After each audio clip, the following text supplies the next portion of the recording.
Tarun Bhaskar and co కలిసి చేసిన కొత్త ప్రయోగం కీడా కోలా.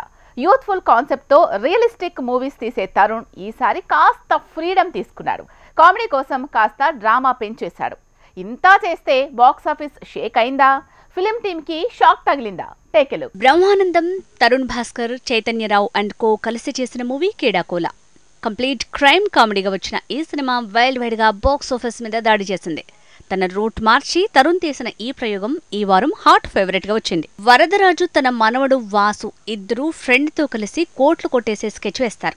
కీడా కోలా బాటిల్ ఐడియాతో వీళ్లు కోట్లు కొట్టేయాలనుకునే టైంలో 20 ఏళ్లు జైల్లో గడిపిన నాయుడు అండ్ కో తన తమ్ముడు జీవన్ కోసం వేసిన స్కెచ్ తో వాసు టీం ఇబ్బందులో పడుతుంది. ఇంతకీ కీడా కోలాతో వాసు అండ్ టీం ఏం చేసింది? వీళ్లను విలనీ బ్యాచ్ ఎలా ఇబ్బందుల్లోకి నెట్టింది? ఫైనల్ గా ఈ చిక్కుముడి ఎక్కడ వేడిందనేదే కథ. బ్రహ్మానందం వీల్ చైర్ కే పరిమితమైన తన టైమింగ్ తో కితకితలు పెట్టాడు. చైతన్యరావు, తరుణ్ భాస్కర్ ఇద్దరు కూడా పాత్రల్లో దూరి ఫన్ గన్ పేలిస్తే మిగతా బ్యాచ్ వీళ్లకి సపోర్ట్ అయింది. ఇక కీడా కోలా మూవీ కంటెంట్ పరంగా first half average, second half కితకితలతో నిండింది. కాకపోతే రియలిస్టిక్ మూవీస్ తీసే తరుణ్ ఈసారి లాజిక్ పక్కన పెట్టాడు. కొన్ని సాగదీత కామెడీ, అన్రియలిస్టిక్ ఫన్ తో ప్రయోగం చేశాడు. ఎటొచ్చి క్లైమాక్స్, ఇంటర్వెల్ బ్యాంగ్ సోసోగా ఉందనే టాక్ వినిపిస్తోంది. కీడా కోలా మ్యూజిక్ పర్లేదంటున్నారు. అయితే నటుల పర్ఫార్మెన్స్ కలిసొచ్చిన సాగదీత సీన్లు, లాజిక్ లేని ట్రాక్స్ మీద మిక్స్డ్ టాక్ వస్తోంది. ఓవరాల్ గా మాత్రం సినిమాకి పాజిటివ్ టాకే పెరిగింది.